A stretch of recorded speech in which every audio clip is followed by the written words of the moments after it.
Halo, good morning my sweet students. How are you today? Nah, pada hari ini kita akan mengejar ketertinggalan kita ya nak. Nah, kita masuk di bab yang ke-7 tentang pengorbanan Yesus. Miss hanya membuat judul-judulnya dan akan Miss jelaskan. Nanti lebih lanjutnya kalian boleh baca di buku dan nanti kalau tidak mengerti boleh tanyakan ke Miss melalui WhatsApp, oke? Nah, konsep penebusan. Pernah gak kira-kira anak-anak Miss mendengar istilah budak? Ya, budak itu berasal dari orang miskin yang menjual dirinya agar mendapatkan makanan dan tempat tinggal. Ada juga orang yang menjadi budak karena faktor keturunan dan ada juga budak yang berasal dari tawanan perang. Nah, mereka ini menjadi budak karena paksaan.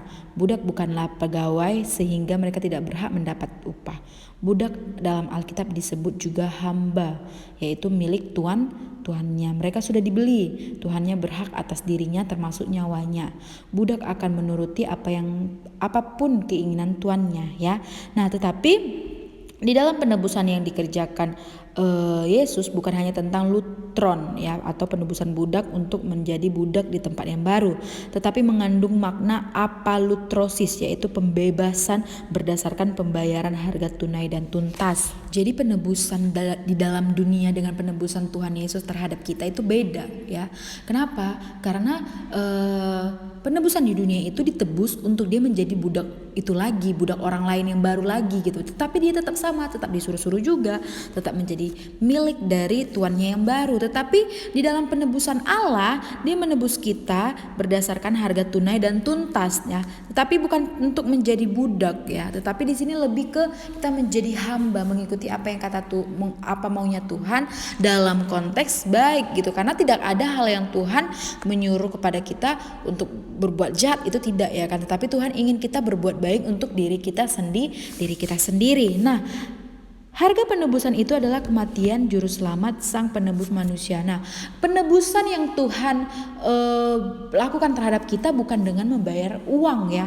Contohnya kayak ada budak di dalam dunia ini yang ditebus dengan uang, tidak seperti itu. Tetapi di dalam konteks penebusan Allah ini adalah Allah mengorbankan dirinya mati di kayu salib menyelamatkan kita. Nah, itu harga yang tunai dan tuntas yang dikerjakan Allah untuk kita. Selanjutnya masuk di mengapa harus disalib ya. Salib adalah tempat siksaan, yaitu tempat untuk menghukum orang jahat. Yang biasanya disalibkan adalah dari keluarga budak, penduduk asli, penjahat dari kelas rendah. Nah, pada zaman dahulu penyaliban bukan hanya untuk hukuman mati, tetapi merupakan hukuman biasa untuk mempermalukan penjahat di depan umum. Jadi pada zaman dulu itu mereka itu dihukum ya disalib gitu, bukan seperti sekarang di penjara. Nah, Yesus Kristus menjadi penebus atas dosa umat manusia. Nah, upah dosa adalah maut. Nah, Yesus menyelesaikan dosa itu dengan menanggung kutukan agar semua dosa lunas terbayar. Jadi upah dari dosa itu maut. Jadi ketika kita berbuat dosa, ya kita sebenarnya tahu bahwa upahnya itu adalah maut. Tetapi Tuhan menyelamatkan kita dengan cara menyelesaikan dosa itu dengan dia menanggung kutukan agar semua dosa lunas terbayar, yaitu mati di kayu salib. Nah, itu dia. Lalu yang C, turun ke dalam maut. Itu dia tadi bahwa maut adalah upah dari dosa ya. Kristus dalam kemanusiaannya mengalami kematian. Ia turun ke alam maut dan dengan kematiannya itu Yesus dapat mengalahkan iblis yang berkuasa atas maut. Yesus menghapus dosa manusia. Oke, baik banget ya Tuhan itu. Nah, kematiannya adalah kematian terhadap dosa dan hanya terjadi satu kali saja karena karya penyelamatan yang dikerjakan oleh Yesus adalah sempurna. Puji Tuhan. Nah, kita masuk di D, bangkit pada hari ketiga. Kebangkitan Yesus adalah kemenangan yang sempurna. Kemenangan Yesus atas maut telah genap dan sempurna. Pada hari ketiga Tuhan Yesus bangkit. Selanjutnya kita masuk di bab ke-8, yaitu hanya di dalam Yesus. Kita bahas yang ke-A, kurban yang sempurna. Bagi manusia, kematian tidak pernah memberi sukacita ya. Pasti kita selalu berduka cita. Nah, semua orang akan merasakan kehilangan dan kesedihan yang mendalam.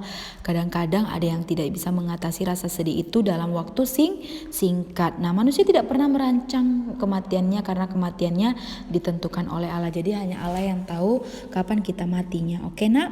Nah, namun semua proses yang terjadi pada akhirnya menunjukkan kemuliaannya pada saat apa? Kematian Yesus yang bertujuan mempermalukan Yesus di depan banyak orang. Jadi ketika Tuhan Yesus itu disalibkan, Orang itu berniat bahwa untuk memalukan Yesus, tetapi apa? Dari ujung-ujungnya dari kematian Yesus itu menunjukkan kemuliaannya Yesus ya. Nah, dalam kitab Imamat Allah memberikan semua peraturan tentang kurban, bahkan cara mempersembahkan dan penyajiannya. Nanti kalian boleh baca di buku halaman 53 ya. Selanjutnya satu-satunya jalan ya. Yesus datang ke dunia untuk menjalankan tugas khusus yang diberikan Allah Bapa kepadanya. Ia lahir di Bethlehem, sebuah kota kecil di dalam kandang domba. Jadi satu-satunya jalan ya. Yesus itu menjadi kurban dan mengorbankan dirinya sendiri. Semua dilakukan demi keselamatan dan kehidupan manusia. Semua dilakukan demi keselamatan. Tidak ada kurban yang lain yang paling sempurna selain Yesus Kristus. Nah, jadi satu-satunya jalan keselamatan itu hanya ada pada Tuhan Yesus. Oke? Lalu kita masuk yang ke C, mendamaikan manusia dengan Allah. Ya. Diperdamaikan dengan Allah berarti terikat dengan Allah, hidup damai, menjadi milik Allah, menjadi budak atau hamba Allah. Nah, jadi kita sekarang itu adalah hambanya Tuhan, sehingga kita harus mengikuti apa yang Tuhan inginkan. Tuhan bilang jangan mencuri, kita tidak boleh mencuri. Nah, seorang hamba harus mentaati apapun perintah Allah, dan Allah berhak atas seluruh hidupnya, bahkan atas nyawanya. Semua dosa, utang akibat dosa telah lunas dibayar oleh Yesus Kristus. Sebab itu kita mesti bersyukur kepada Tuhan. Lalu yang terakhir kita masuk di D, iman yang agung. Dalam perjanjian lama, seorang imam bertugas mewakili umat Allah.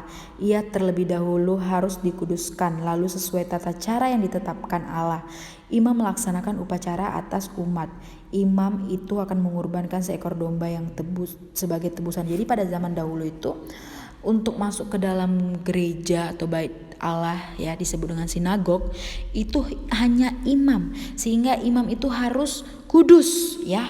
Nah, semua hubungan dengan Allah diikatkan dengan kurban yang diberikan sebagai tebusan. Selanjutnya kita masuk di bab yang ke-9, cara hidup orang benar. A. Melakukan kehendak Allah. Ya, jadi kita diminta untuk melakukan semua yang Tuhan kehendaki. Karena kenapa? Karena yang Tuhan kehendaki dalam kehidupan kita itu pasti baik adanya. Ya, contohnya kita harus mengikuti firman Tuhan. Karena apa? Karena firman Tuhan menjadi landasan dan standar hidup manusia. Firman Allah baru berarti bagi kita apabila kita melakukannya. Jadi kita bukan hanya mendengarkan firman Tuhan, tetapi kita harus menjadi pelakunya. Oke? Lalu yang ke B, melepaskan keinginan daging. Nah, melepas keinginan daging tidak terjadi seperti menghapus tulisan di papan tulis. Tidak semudah itu ya. Karena kenapa? Keinginan daging adalah perbuatan dosa yang selalu mengikat kita. Nah, sebab itu kita harus selalu minta pertolongan dari Tuhan agar kita dilepaskan oleh keinginan daging ya.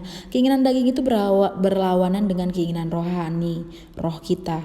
Tidak ada orang yang dapat melakukan kedua keinginan itu bersama-sama. Jadi kita tidak bisa bersamaan itu dengan keinginan roh atau keinginan daging, harus salah satunya. Oke, jadi kalau masih melakukan dosa tidak bisa melakukan kebenaran. Melepaskan keinginan daging berarti meninggalkan dosa, dan hanya Tuhan Yesus yang dapat melepaskan manusia dari dosa. Berdoalah, memohon ampun kepada Tuhan, mintalah pertolongan Tuhan agar kita terlepas dari dosa. Puji Tuhan, kita masuk yang di C, yaitu hidup untuk keselamatan kekal.